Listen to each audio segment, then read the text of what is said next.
Bienvenue à RGTV, je m'appelle Franklin Katunda, votre journaliste présentateur.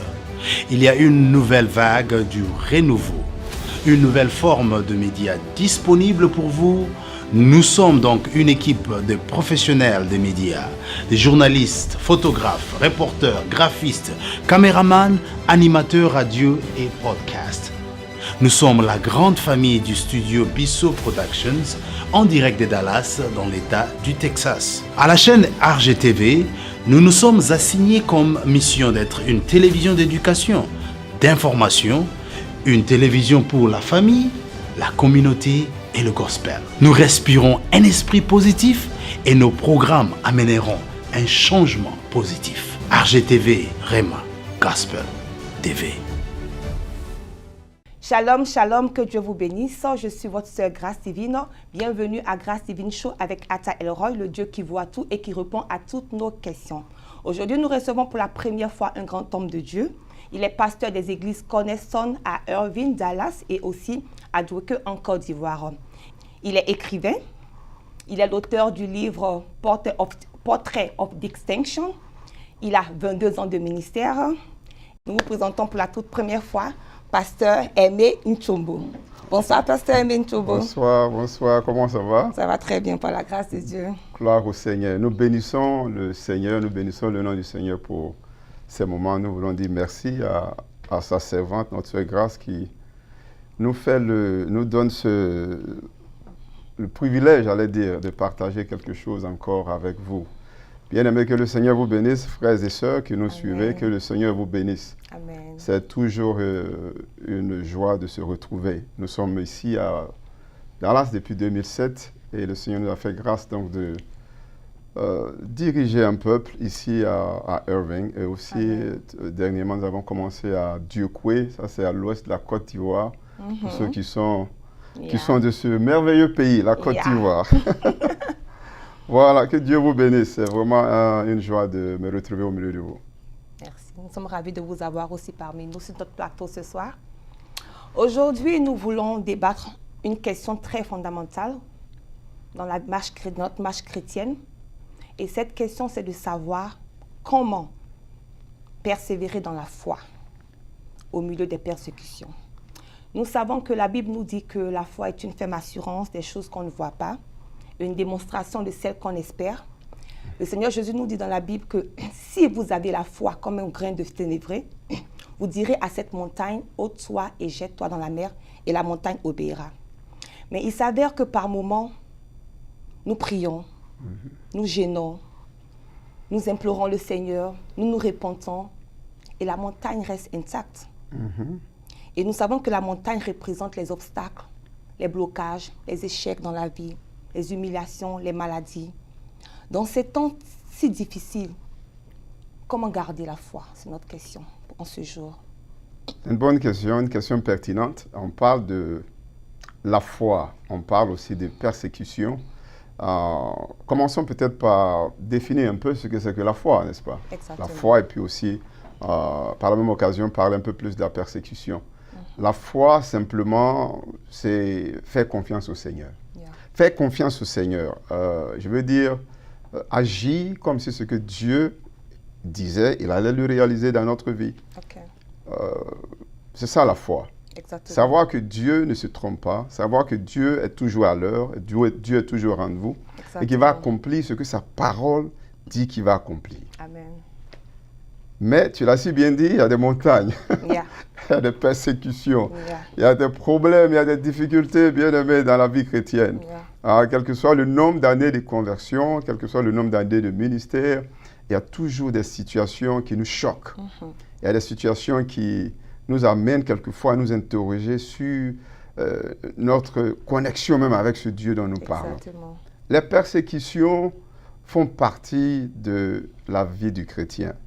Certains ne le savent peut-être pas, d'autres n'en parlent pas assez, d'autres peut-être font semblant de ne pas réaliser cela, mais les persécutions font partie de la vie du chrétien.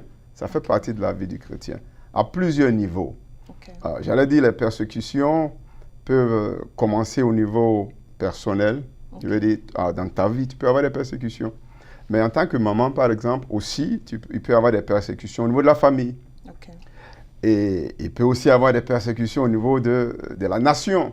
Okay. Nous vivons actuellement un moment important en Europe de l'Est, par exemple, en Ukraine et puis en Russie, tout le monde sait ce qui se passe. Ben, voici un type de persécution sur le plan national, où les gens ont fait des plans, ils se sont organisés pour faire des choses, et puis du coup, paf, il y a eu une guerre. Ça, c'est un type de persécution. Et la question est bienvenue. Comment donc garder la foi?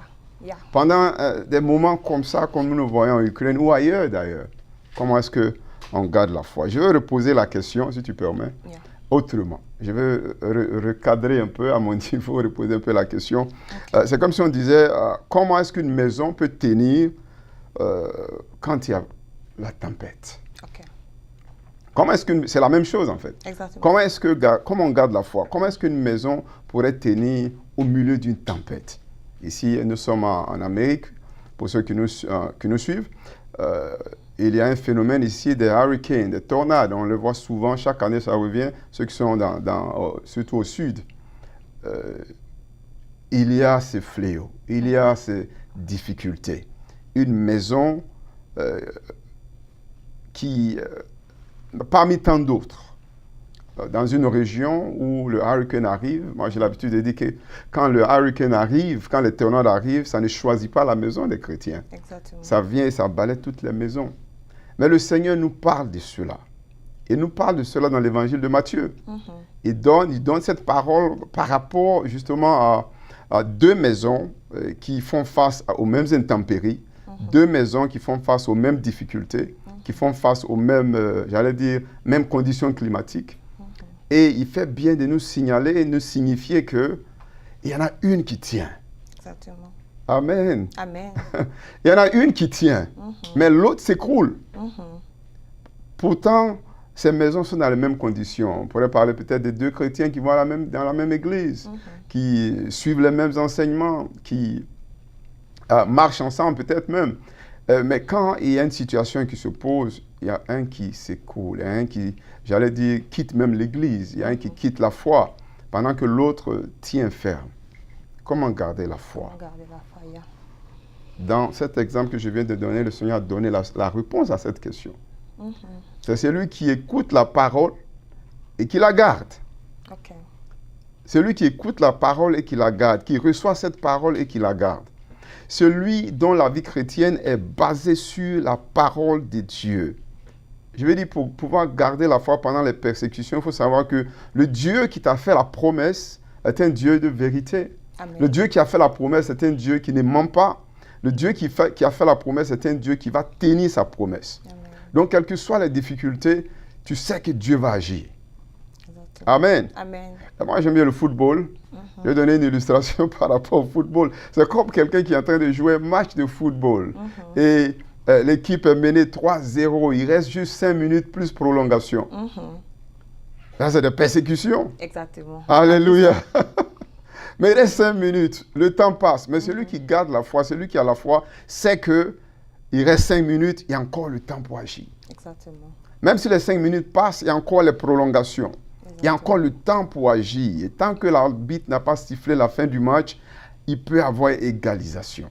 Exactement. On garde la foi, on a les yeux sur le Seigneur. Comment on garde la foi? On marche par rapport à la parole de Dieu.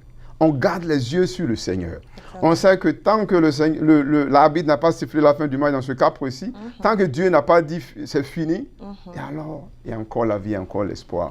On garde la foi. Amen. La Bible nous dit qu'il a le dernier mot dans tout. Il a le dernier mot, exactement. Il a le dernier mot. Jésus en parle. Et il a donné cette illustration par rapport aux deux maisons, mais aussi il donne la parabole du semeur, où il parle d'un semeur qui va et puis qui sème des grains. Et il a dit, il sème des grains, et il y a une première couche, et qui tombe dans des cœurs qui ne sont pas vraiment préparés. Et là, l'ennemi, Satan, arrive, et puis bon, il prend les grains, il vole les grains rapidement. Ceux-là ne sont pas assis. Ils viennent à l'église, mais ils ne sont pas assis. Ils sont distraits dans l'église. Et puis, il continue de s'aimer. Après, il a parlé de certains grains qui vont tomber dans des zones, dans des endroits pierreux. Et il a dit, ceux-là, ils n'ont pas de racines. Exactement. Alors, quand le mot que nous utilisons aujourd'hui, c'est persécution, et la parole nous en parle. Elle a dit, quand il va y avoir des persécutions, quand il va y avoir des persécutions dans Matthieu 13, quand il va y avoir des persécutions, ceux-là vont abandonner. Pourquoi? Parce que c'est une zone pierreuse, un endroit pierreux. Il n'y a pas eu le temps, il n'y a pas eu, je vais dire, la possibilité que la parole puisse s'asseoir, puisse s'enraciner. Tu vois que je reviens encore grâce à la parole. Exactement. À la parole de Dieu. Je reviens encore à ce Dieu de promesses, à ce Dieu qui est fidèle. Je reviens encore vers ce Dieu, à ce Dieu qui, quand il dit quelque chose, il l'accomplit. Alors, quand on s'assoit sur sa parole, quand on marche selon sa parole, quand on reçoit cette parole pour ce qu'elle est, la parole qui est la vérité, alors, quand il y a les persécutions, on ne baisse pas les bras. Exactement. On continue. Amen. Amen. On continue. D'autres reçoivent encore la semence, ils reçoivent les grains, mais la parole nous dit qu'ils reçoivent ça dans des endroits épineux. Exactement. Et par la suite, ça nous dit qu'ils sont stressés par les circonstances de cette vie-là. Alors aussi, la parole n'a pas la place pour rester. Enfin, les grains tombent maintenant dans une bonne terre. Exactement. Pour pouvoir garder la foi, il faut que le cœur soit une bonne terre. Exactement. Il faut que quand tu vas à l'église, ou alors quand tu suis aujourd'hui, pas seulement à l'église, mais où on reçoit les messages, tu reçois cela comme la parole de Dieu et tu vis selon cette parole. Parce que les persécutions font partie, c'est ce que je veux dire. Les persécutions, bien-aimés, font partie de la vie chrétienne. On n'en parle pas assez aujourd'hui. Les persécutions, je dis, il y en a de toutes sortes. Dieu lui-même peut être à la base de certaines persécutions. Il faut que j'explique un peu, pour ne pas qu'on ait peur. Exactement. Dieu n'est pas méchant, mon ami. Dieu n'est pas mauvais. Dieu n'est pas à la source du mal. Mais Dieu permet qu'il y ait persécution. Regarde un peu grâce. Le Seigneur se choisit un peuple, Israël. Ils sont en Égypte. Ils étaient sous l'oppression de Pharaon et de son groupe. Et à un moment donné, le Seigneur a décidé, ok, c'est la fin, après plus de 400 ans, c'est la fin de votre torture, c'est la fin de l'esclavage, je vais vous enlever de l'Égypte. Alors il le fait. Il passe par la mer Rouge et puis par la suite, on se rend compte qu'il y a un problème. Malgré ce que le Seigneur a fait, malgré l'oppression qu'il a arrêtée, malgré tout cela, à la moindre petite occasion, Israël se lève et ils accusent ce Dieu-là en fait d'infidélité. Ils accusent ce Dieu-là de ne pas respecter sa parole. Alors le Seigneur va causer quoi? Persécution. C'est vrai, je comprends, mais je me dis par moment, pour ceux-là qui sont déjà vraiment assis spirituellement, c'est facile de comprendre ça. Même pour un bébé chrétien, quelqu'un qui vient juste, qui est encore nouveau dans la foi, on lui dit par exemple, viens au Seigneur, Seigneur Jésus va te bénir, il va te donner par exemple le travail, si tu ne travaillais pas, si tu es malade, il va te guérir, quels que soient les problèmes que tu as, le Seigneur Jésus est la solution à tous nos problèmes. Et cette personne-là, cette personne-là qui s'est donnée au Seigneur, qui est encore nouveau dans sa foi chrétienne, vient au Seigneur et il donne sa vie au Seigneur et il espère voir le miracle s'accomplir dans sa vie. Et il se trouve qu'il prie et rien ne change. Par moments, c'est un peu difficile de comprendre qu'on m'a dit que Dieu donne la solution à tout problème. Mais je prie depuis, je ne comprends pas pourquoi ma vie ne change pas. Ces personnes-là, qu'est-ce que tu peux leur dire pour les encourager à continuer à persévérer dans la foi? Le départ de toute chose est très important. Tu fais bien de le dire, le départ. Comment est-ce qu'on commence notre marche avec le Seigneur? C'est très important. Le message qu'on reçoit. C'est vrai que quand nous acceptons le Seigneur, quelquefois, dans certaines circonstances, on a tendance à donner cette parole. Viens au Seigneur et tous tes problèmes seront réglés. C'est vrai dans un sens. Puisque Jésus lui-même, il a dit, le voleur vient pour détruire, pour voler. Mais moi, je vous donne la vie, je vous la donne en abondance. Donc, c'est vrai qu'il y a l'abondance. Mais il faut être réel dans notre façon de présenter l'évangile aux uns aux autres. Le problème, c'est quoi? Le problème, c'est qu'aujourd'hui, moi, je crois qu'on est beaucoup attaché. C'est vrai qu'on vit sur cette terre. C'est vrai, c'est ici que nous sommes. Et comme je l'ai dit, Dieu n'est pas méchant. Dieu ne veut pas qu'on soit misérable sur cette terre. Mais nous sommes, la Bible nous le dit clairement, que nous sommes de passage. Nous sommes de passage. Et quand quelqu'un est de transit, quelqu'un est en transit ou quelqu'un est de passage, la personne, de façon pratique, ne défait pas tous ses bagages. On sait qu'on est de passage, on va avec quelque part. Et donc, quand quelqu'un donne sa vie au Seigneur, c'est important d'aller à l'essentiel. De dire à la personne que c'est vrai, le Seigneur pourvoit. Le Seigneur pourvoit à nos besoins. Mais le Seigneur pourvoit à nos besoins en son temps. Le Seigneur est souverain, il a le contrôle de notre vie. C'est pour ça que comprendre ce que c'est que la foi, c'est important. C'est comprendre que ce que Dieu a dit, il va le réaliser. Mais il va le réaliser quand il veut, comment il veut. Il va passer par qui il veut. Jésus a dit, dans cette vie, vous aurez des tribulations. Il a dit à des gens qui ont marché avec lui, qui ont mangé avec lui. Il a dit à des gens qui l'ont vu faire des miracles. Ils ont vu, il s'est révélé comme, il s'est montré plutôt comme le Dieu à qui rien n'est impossible. Il a fait des miracles, mais pourtant, avant de partir, il leur dit, vous aurez des tribulations. Parce que nous sommes dans un monde qui est mauvais. Nous sommes dans un monde qui est le roi de ce monde, le prince plutôt de ce monde, c'est qui? C'est le diable. Nous avons des oppositions, nous avons quelqu'un qui oppose les desseins de Dieu dans notre vie. Et donc, nouveaux chrétiens, c'est important de comprendre, mon frère, ma soeur, qu'il y a des oppositions dans la vie chrétienne. Et il faut que nous puissions donc nous armer et faire confiance au Seigneur. Amen. Faire confiance au Seigneur, quels que soient les troubles, quelles que soient les tribulations, quelles que soient les difficultés. Sache que le Dieu qui t'a appelé est fidèle. Amen. Que Dieu va te garder, quelles que soient les difficultés. Amen. Maintenant, c'est peut-être cru de le dire ainsi, mais les persécutions font partie de la vie chrétienne. Okay. Écoute, je suis père.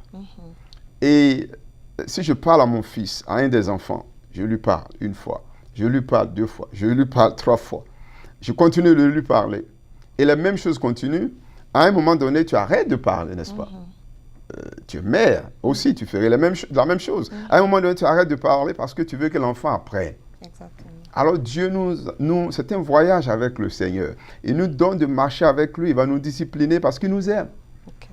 Il n'y a rien que Dieu va faire dans la vie d'un enfant, un de ses enfants, qui va lui créer du tort. C'est beaucoup plus pour nous aider. Okay. Mais je vais faire un point. Parce que quand on parle de persécution, j'ai dit que quelquefois Dieu cause la persécution. Il permet que la persécution arrive. Mais tu sais, dans le cas d'Israël, je disais tout à l'heure, il y a eu persécution, pourquoi?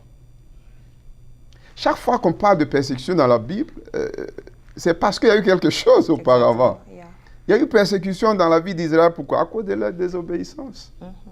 C'est ça le problème aujourd'hui dans l'Église. On ne marche pas selon la parole de Dieu. On ne fait pas ce que Dieu demande qu'on fasse. En retour, alors, il va y avoir des persécutions. Il va y avoir des persécutions. La question qui vient, c'est, pasteur, donc, et ceux qui vivent dans la foi, ceux qui vivent dans l'intégrité, ceux qui vivent dans la sanctification, ceux qui ont la crainte de Dieu, ceux qui paient leurs dîmes, qui font tout ça, ils font du bien, tous ceux-là qui aiment le Seigneur, comment ça se fait qu'eux aussi ils sont persécutés? C'est une bonne question. Une bonne question, exactement. C'est une bonne question. C'est les desseins de Dieu, comprenons bien aimés, que les desseins de Dieu sont au-dessus de nos desseins. On ne peut pas comprendre tout ce que Dieu fait. Ce que je sais, ce que je crois, c'est que Dieu n'est pas mauvais. Ce que je sais, ce que je crois, c'est que Dieu ne permet pas le mal juste parce qu'il veut nous faire il veut nous voir souffrir. Mais Dieu nous discipline, Dieu nous forme, Dieu veut nous donner un caractère. Et par rapport à ce que nous faisons, par rapport à notre communion avec lui, il va nous aider à arriver à accomplir ses desseins parfaitement, en son temps. Okay. Parce qu'il y a un temps pour chaque chose. Amen. Amen. Amen. Amen. Amen. Ma deuxième question est de savoir quelle attitude adopter quand le Seigneur est silencieux, en face du silence de Dieu. Oui. Parce que nous voyons dans la Bible, quand Jésus était dans la barque avec ses disciples et qu'il y avait la tempête, il était couché, il était silencieux, il dormait. Et les disciples étaient agités, ils paniquaient et ils essayaient de le réveiller. Il s'est réveillé par après et il a calmé la tempête. Mais pendant cette période où les disciples s'agitaient, souvent ça nous arrive en tant que chrétiens, lorsque Jésus, notre Seigneur reste silencieux, lorsque Dieu reste silencieux, lorsque nous posons des questions au Seigneur, on ne reçoit pas de réponse de lui. Lorsque nous prions pour un sujet, on ne sait pas quelle décision prendre et il reste silencieux. Quelle attitude adopter en face du silence de Dieu? C'est une bonne question, encore une fois, et pertinente aussi, parce qu'il y a des situations qu'il faut vivre pour pouvoir peut-être bien exprimer, en fait. Le silence de Dieu, Dieu est souverain, encore une fois. Et il parle quand il veut. J'ai dit tout à l'heure que, d'ailleurs, très souvent, ce n'est pas parce qu'il ne parle pas. Très souvent, c'est parce qu'il a déjà trop parlé. Okay. La Bible nous dit d'ailleurs qu'autrefois, Dieu a parlé par les prophètes. Okay. Mais aujourd'hui, il a parlé à haute voix au travers de Jésus. Il a donné sa pensée au travers de son Fils qu'il a donné, qui est venu vivre et qui nous a montré exactement ce qu'il faut faire. Okay. Quand Dieu est silencieux, ça veut dire qu'il faut attendre. Ok. Tu vas attendre jusqu'à quand? Jusqu'à quand, exactement? On va attendre jusqu'à quand? Oui, on va attendre jusqu'à ce que le Seigneur donne un signal. Okay. Je me rappelle que nous sommes venus à Dallas dans le cadre de la formation. Je suis venu avec mon épouse et puis les enfants. Et après la formation, en 2010, je suis venu, nous sommes venus ensemble juste pour la formation. Okay. Et quand on a quitté Boston, on a dit on partait se former à Dallas. Après, le Seigneur, on va s'attendre à toi. Là où ce que tu vas décider, on va le faire. Okay. Si c'est Boston, on revient à Boston. Ou Amen, tu nous demandes, tu nous dis ce que tu veux et nous, on le fait. Okay. Alors, on est venu, pas du silence de Dieu. Je finis en 2010, il n'y a rien. Qu'est-ce qu'on fait? Okay. Le Seigneur est silencieux. On prie, ma femme et moi, on prie. Le Seigneur est silencieux. J'ai dit quoi? On prie. Quand Dieu est silencieux, qu'est-ce qu'il faut faire? Il faut continuer de prier. Il n'a pas parlé. On pouvait dire, OK, Dieu n'a pas parlé. Moi, j'ai fini ma formation pastorale. Qu'est-ce qu'il faut faire? Bon, on retourne à Boston. On connaît des gens à Boston. C'est de là-bas qu'on vient. Allons à Boston. Okay. Ou alors, peut-être Boston n'est pas notre village. Allons à Bonoa. Okay. Allons quelque part. Mais on a pris le temps de prier. Okay. Jusqu'à ce qu'on ait cette conviction-là que le Seigneur nous demande, à elle et à moi, puisque nous sommes ensemble, à mon épouse et moi, que le Seigneur nous demande de rester à Dallas et de commencer l'œuvre. Ça a pris 1 an. 1 an. Okay. On a commencé l'église en 2011, j'ai fini en 2010. Ça a pris 1 an. Okay. Il ne faut pas être trop pressé. Il faut attendre le Seigneur. Ce n'est pas facile à faire. Je ne dis pas que c'est facile. Mais il faut attendre le temps du Seigneur. Il faut prier parce que Dieu parle. Dieu va parler au travers de quelqu'un. Dieu va parler au travers de certaines circonstances. On doit être focus. Notre problème, on est pressé. Notre problème, on est distrait. Je dis, je suis juste franc. Vas-y. Je vous donne 2 exemples. OK. Le premier exemple, par exemple, quelqu'un qui se retrouve face à 2 emplois, 2 offres de travail. Oui.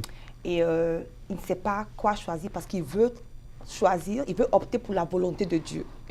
Et il prie, Seigneur, gauche ou droite. Qu'est-ce que tu dis? Le Seigneur est silencieux, pas de réponse. Le cas d'une jeune fille qui se retrouve avec peut-être 3 prétendants. Elle ne sait qui choisir. Elle prie, Seigneur, quelle est ta volonté pour ma vie? Silence total. Dans ces conditions, c'est vraiment difficile. Tu te dis, je ne veux pas faire le mauvais choix. Oui. Je dois attendre la volonté de Dieu. Mais le temps aussi est en train de passer. Et qu'est-ce que je fais? Je dirais que... Il faut peut-être chercher des signes. Et le diable aussi peut aussi t'amener des signes. Parce que si tu penses à des signes, tu dis que bon, peut-être que je dois chercher des signes. Puisque tu penses beaucoup à ça, le diable peut t'envoyer aussi des signes qui ne sont pas forcément de Dieu. Oui. Souvent, par moments, nous nous posons des questions, Seigneur, que dois-je faire? Quelle attitude adopter dans cette situation? Je repars encore à notre intimité avec le Seigneur. OK. Notre intimité avec le Seigneur. Le Seigneur il va te parler différemment de moi. Il nous parle différemment. Il va passer par d'autres choses pour attirer notre attention sur certains faits dans notre vie.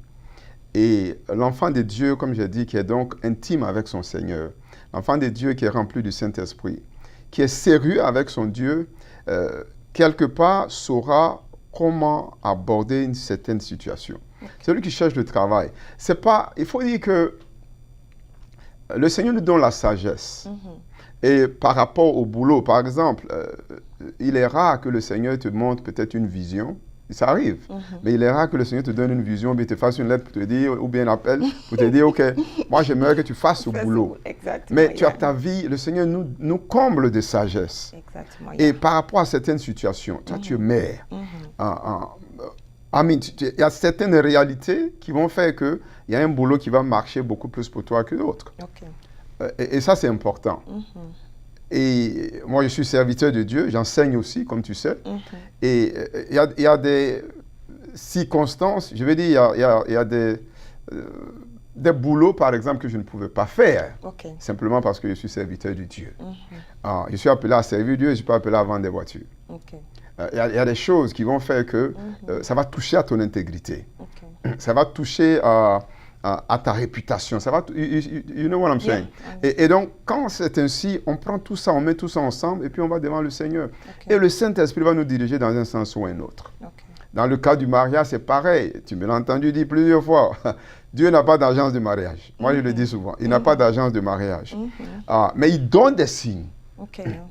Ça ne veut pas dire que Dieu n'est pas dans notre affaire de mariage, parce que c'est pas ce que ça veut dire. Mais ça veut dire simplement que s'il y a deux personnes qui viennent, tu vas parler aux deux, tu vas marcher avec les deux, tu ne vas pas être trop pressé, tu vas bien les connaître, et puis tu vas voir que Dieu va te mettre la conviction par rapport à l'un ou l'autre, par rapport à ce que toi tu veux, par rapport à ce que toi tu aimes. Et ce que tu aimes est lié à ce que le Seigneur aime, puisque, comme la Bible nous dit, fais de l'Éternel tes délices, il va te donner ce que ton cœur désire. Dans le psaume 37, right. Donc, c'est clair que ça repart encore à notre connexion avec le Seigneur. Je le dis encore, ma soeur, aujourd'hui, on est beaucoup distrait. Et on fait ce qu'on veut faire. C'est le relativisme aujourd'hui, c'est la société dans laquelle nous sommes. Les jeunes gens, tout le monde, les gens veulent faire ce qu'ils veulent faire, ils ne veulent pas entendre parler de quoi que ce soit. On ne peut pas leur parler même de la part de Dieu. Alors, en retour, on se trouve dans beaucoup de complications, beaucoup de persécutions. Parce que Dieu permet aussi que le diable nous persécute. Le diable, la persécution ne vient pas seulement de Dieu. Dieu permet que le diable aussi nous persécute. Exactement. Amen. Amen. Et donc, le silence de Dieu, il est difficile c'est difficile de traiter avec ça, mais le Seigneur nous parle de différentes manières. Et c'est à nous maintenant de prêter attention et surtout d'être patient et d'attendre le temps de Dieu. D'attendre le temps de Dieu. Je me rappelle le roi David, par exemple, à un moment donné, dans des circonstances données, il a pris sur lui de faire un dénombrement. Voir un peu le nombre de personnes qu'il y a. Pourquoi? Il a été repris par Joab, son général. Et puis par la suite, le Seigneur l'a repris. Et le Seigneur lui a donné... j'ai dit, les persécutions, ça vient aussi au niveau des nations. Ça c'était une persécution au niveau de la nation. Il a dit, je te donne 3 persécutions. Voilà. 3 persécutions. Tu vas être sous domination de tes ennemis. Il va y avoir la famine pendant, je crois, 7 ans. Tu vas être sous domination de tes ennemis pendant, je ne sais pas, 3 mois ou 3 ans. Et puis, il a dit, pendant 3 jours aussi, il va y avoir la peste. Choisis. David s'est dépêché, il a dit, bon, il choisit la peste. Voilà. Mais ça, c'est une persécution qui est venue d'où? C'est venu de ce que le roi s'est gonflé d'orgueil et puis il est parti faire le dénombrement. C'est toujours nous qui causons le problème. Ça, c'est clair. Soyons clairs. Dieu est patient, Dieu est bon, Dieu est miséricordieux et il nous aime. C'est d'ailleurs pour ça que nous pouvons parler des persécutions aujourd'hui, pour encourager quelqu'un. Ne baisse pas les bras, sache que Dieu est avec toi. Les difficultés, les situations qui te dépassent, dépose ça au pied du Seigneur. Tu vas dire, ah, pasteur, ça c'est facile à dire, c'est ce que vous dites tout le temps. Mais c'est ce que la Bible dit, ce n'est pas nous qui disons cela. Amen. La Bible nous dit cela. Dans 2 Corinthiens 4, la Bible nous dit, on va être persécutés, mais on ne va pas être abandonnés. On va être persécutés, nous tous, mais on ne va pas être abandonnés. Amen. Amen. Je vais donner juste l'exemple d'une jeune fille qui parle tellement. Chaque fois qu'on parle de persécution, j'aime l'histoire de l'Église. Ça s'est passé au niveau autour des années 300 et 3e siècle. Juste après que le Seigneur soit ressuscité. Cette jeune fille, elle s'appelle Perpétua. Ceux qui connaissent l'histoire de l'Église savent cette histoire. En Afrique du Nord, en plus. Elle a donné d'une famille riche. Elle était mariée aussi. Ils étaient aisés, ils étaient bien. Elle avait un enfant, elle venait d'avoir un enfant. Et elle a accepté le Seigneur. Sa servante, par le biais de sa servante, elle a accepté le Seigneur. Okay. Elle a donné sa vie à Jésus. Et évidemment, c'était un problème. C'était un problème à ce moment-là, d'être chrétien et d'être chrétien ouvertement. Nous parlons de persécution. Tu sais, il y a beaucoup de choses qu'on dit dans le cas de persécution. Mais ce n'est pas vraiment persécution jusqu'à ce que tu entendes certaines histoires. Amen. Amen. Cette jeune fille, on l'a prise, on l'a mise en prison. Okay. On l'a mise en prison. Écoute bien, on la met en prison. Son père vient la voir en prison. Il lui demande pardon. Il vient avec son enfant. Il dit, voici ton enfant. Ah, fais-le. Si tu ne veux pas le faire à cause de nous, fais-le à cause de ton enfant. Et comme il y a un vase ici, il y a une tasse ici, elle regarde, je donne cet exemple. Elle regarde comme cette tasse. Et puis elle dit, comment on appelle ça? Comment on appelle ça, Grâce? Une tasse. C'est une tasse. Exactement. Est-ce que tu vas appeler ça une pirogue? Non. Est-ce que tu vas appeler ça une voiture? Non. Elle dit à son papa, ça, c'est un vase. On ne peut pas l'appeler autrement. Moi, je suis une chrétienne. On ne peut pas m'appeler autrement. Exactement. Je ne peux pas changer de statut. Je ne peux pas changer de témoignage. Je suis une chrétienne, j'appartiens à Jésus. Amen. Un homme de Dieu a dit que tant que ta foi, tant que tu ne te trouves pas devant une situation de vie ou de mort, tu ne sais même pas si tu crois vraiment. Et je crois que je souscris à cela. Yeah. C'est vrai. Tant que tu n'es pas dans une situation difficile, tu ne sauras pas si tu crois ou pas. Cette femme, cette jeune femme, tu sais ce qui s'est passé? On l'a jetée au taureau. Wow. Ils ont commencé à la déchirer. Ils ont commencé à la déchirer. Au point où et puis les gens regardaient, il y avait des spectateurs. Au point où les gens qui regardaient en avaient marre, ils ont dit assez, assez, assez, assez. Elle n'était pas morte. Wow. Donc elle sort de cet endroit. On la remet en prison, puis maintenant on envoie un bourreau pour l'achever. Et le monsieur a envoyé la flèche. Il tremblait avec la flèche. Il n'arrivait pas. Il n'arrivait pas. C'est elle qui a pris la flèche et puis elle s'est égorgée elle-même. Mais avant de mourir, elle a dit aux autres, allez dire aux frères, allez dire aux sœurs, de ne pas perdre la foi, de garder la foi. Amen. On parle de persécution, ça c'est persécution. Elle a été persécutée jusqu'au bout. Wow. Où était Dieu? Pourquoi Dieu ne l'a pas défendu? Dieu fait des choses qui nous dépassent, qu'on ne peut pas comprendre. Il fait des choses qui nous dépassent. Aujourd'hui, mon analyse, on est trop attaché à la terre. Dans ces circonstances, d'autres personnes très rapidement auraient dit, on connaît l'histoire de Daniel et ses amis. Dans ces circonstances, Daniel et ses amis ont dit non, on va pas adorer qui que ce soit, nous on va adorer Jéhovah, on va adorer notre Dieu. Exactement. Amen. Amen. Est-ce que tu sais, Grâce, que dans les mêmes circonstances, quand on parle de persécution, j'aime aller à l'origine, au début de l'Église, parce que c'est là qu'il y a eu vraiment la vraie persécution. Il y a un homme de Dieu, serviteur de Dieu, missionnaire qu'on appelait Polycarpe. Tu sais qu'on l'a utilisé comme une torche. Une torche? Oui, c'est-à-dire qu'on l'a mis sur un stick, sur un bois, puis on l'a allumé. Oh, wow. Et il n'était pas le seul d'ailleurs. Persécution. Le roi prenait les chrétiens, il les mettait sur les sticks, et puis il les allumait pour faire la lumière. Persécution. On parle de persécution. Et ceux-là ont gardé la foi. Ils ont gardé la foi. Donc si je n'ai pas un peu d'argent pour manger un jour, ou bien je n'ai pas pu me marier aujourd'hui, ou bien l'église s'est vidée un peu, ou ceci ou cela, mettons les choses dans leur cadre quand on parle de persécution. Ceux-là ont gardé la foi jusqu'à la fin. Amen. Polycarpe a dit, j'ai 86 ans, ce Dieu-là ne m'a jamais fait de tort. Pourquoi est-ce que je vais blasphémer son nom maintenant? Bien-aimé, Dieu est réel. Amen.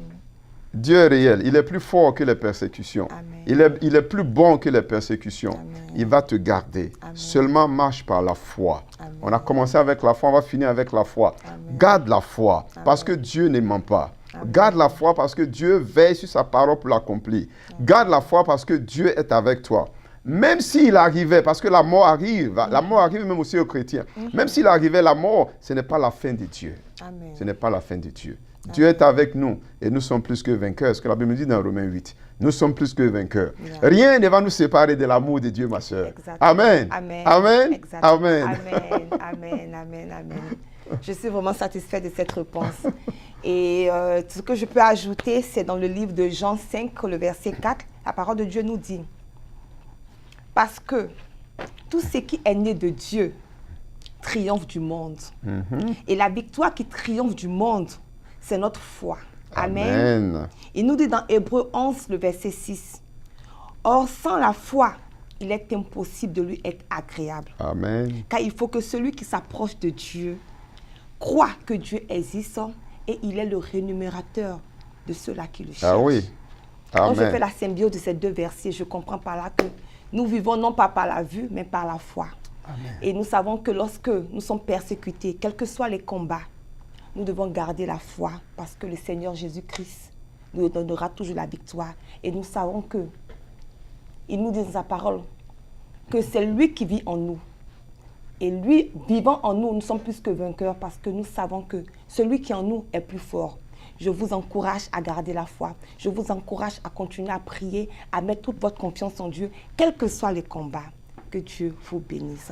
Merci, Pasteur Aimé, d'être venu. Est-ce qu'on peut prier pour quelqu'un? On peut prier pour quelqu'un. Quelqu'un qui nous regarde, quelqu'un qui est dans une situation qui dépasse, une situation dont on n'a pas le contrôle. Exactement. On veut simplement s'accorder. C'est la prière du juste qui est efficace, la Bible dit. On va juste prier, te recommander entre les mains du Seigneur, que tu puisses t'accrocher. Seigneur, nous voulons te dire merci pour cette opportunité que tu nous as donnée.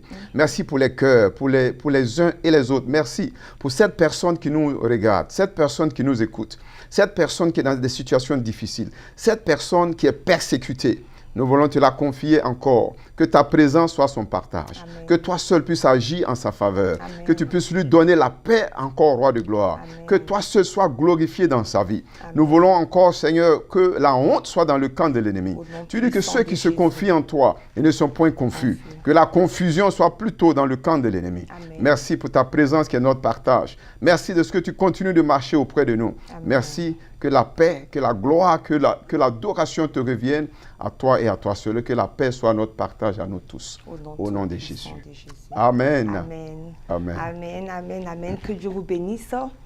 Et n'oubliez pas de vraiment aimer cette vidéo, de vous abonner, de partager avec un frère et une sœur pour que ça puisse édifier aussi nos frères et nos sœurs qui nous regardent. Que Dieu vous bénisse abondamment.